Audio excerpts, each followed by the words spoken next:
राम राम मंडळी, स्वागत आहे तुमचं विनयाज लाईफ या चॅनलमध्ये। तर तुम्हाला जेवण बनवता तर नक्कीच येत असेल। तुम्हाला जेवण बनवायला कोणी शिकवलं? मम्मीनेच ना। तसंच मलाही माझ्या मम्मीने जेवण बनवायला शिकवलं। पण जेवण बनवायला मम्मीने शिकवलं असेल तर तुम्ही कधीतरी तुमच्या पप्पांसोबत काहीतरी बनवलंच असेल ना। तसंच मी माझ्या पप्पांसोबत बनवलेलं खारं वांग। काय झालं, मम्मी कामावर जायची, मम्मीला यायला वेळ व्हायचा, तर मम्मीने मला नुकताच स्वयंपाक शिकवायला सुरुवात केली होती। तर त्यावेळी काय झालं, मी स्वयंपाक बनवत होती करायला लागलेली, कारण की त्या दिवशी मम्मीने मला सांगितलेलं खारं वांग बनवायला। आणि त्या दिवशी बरोबर पप्पा लवकर घरी आले। पप्पा घरी आले म्हणजे पप्पा तर मदत करणारच आपली। मग पप्पांनी चूलबिल पेटवून दिली आणि मग आम्ही जेवण बनवायला सुरुवात केली।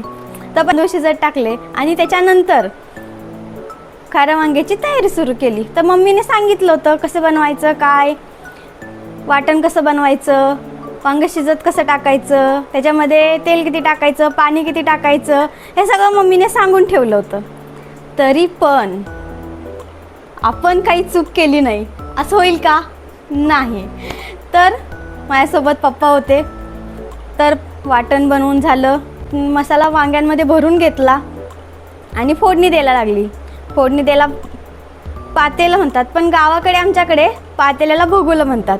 मग भगुलं ठेवलं चुलीवर, त्याच्यात टाकलं तेल आणि त्याच्यानंतर टाकली वांगी टाकली, परतवून घेतलं व्यवस्थित आणि मग थोडंसं पाणी टाकलं, जेवढं मम्मीने सांगितलं होतं। मम्मीने सांगितलेलं ना कशी रेसिपी बनवायची काय ते, मग तेवढं मी पाणी टाकलं। त्याच्यात आला ट्विस्ट असा की पप्पा म्हणले, सोन्या वांगी पावत्यात वर। मग हो पप्पा, आता काय करायचं? मग आता करणार काय हे तर माहीत नाही, वांगीवरच पावतात, वांगी थोडी ना खाली जाणार आहेत। पण तरी पण आम्ही हुशार दोघं पण। पप्पा म्हणले, सोन्या असं कर, वत पाणी। थोडं पाणी वतलं, अर्ध भगुलं केलं, तरी वांगीवरच पावतायत। आता काय करणार?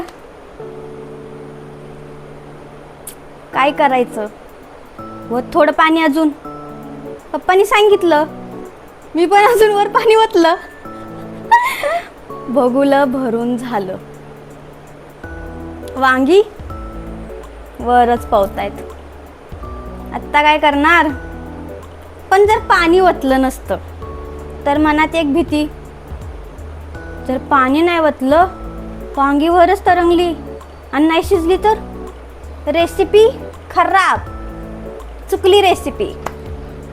मग वतत गेली पाणी। अशा तऱ्हेने आमचं रेसिपी बनवायचं चालूच होतं। चुलीला जाळ घालत बसलेली तिथंच। तेव्हा काही गॅस मिक्सर वगैरे असलं काय नव्हतं, एकदम जुन्या पद्धतीत।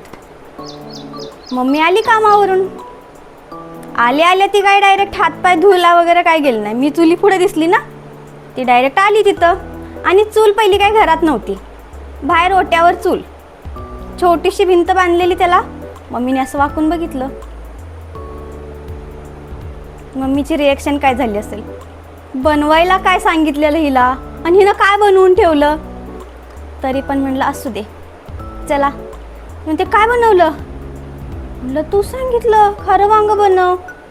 अगं पण पाणी कशाला एवढं वतलं? पप्पा म्हणलं, सोन्या पावत्यात वर वांगी, वत पाणी। मग मी वतलं पाणी। तर अशा प्रकारे आम्ही खारं वांग्याचं कालवण केलं।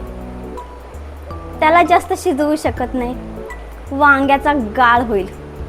मग अशा प्रकारे आम्ही त्या दिवशी बनवली आहे वर्ल्ड फेमस डिश वांग्याचं कालवण। तर ही तुम्हाला स्टोरी कशी वाटली ते नक्की कळवा। आणि तुम्ही तुमच्या पप्पांसोबत कोणती रेसिपी बनवली आहे किंवा कोणता पदार्थ बनवला आहे, किंवा तुमच्या पप्पांनी तुम्हाला कोणता पदार्थ बनवण्यासाठी मदत केली आहे।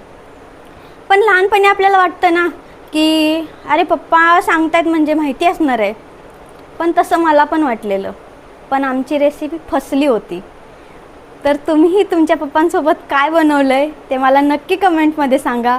आणि ही माझी स्टोरी आवडली असेल तर लाईक करा, शेअर करा, सबस्क्राईब करा आणि तुमचा सपोर्ट माझ्या पाठीमागं असाच राहू द्या.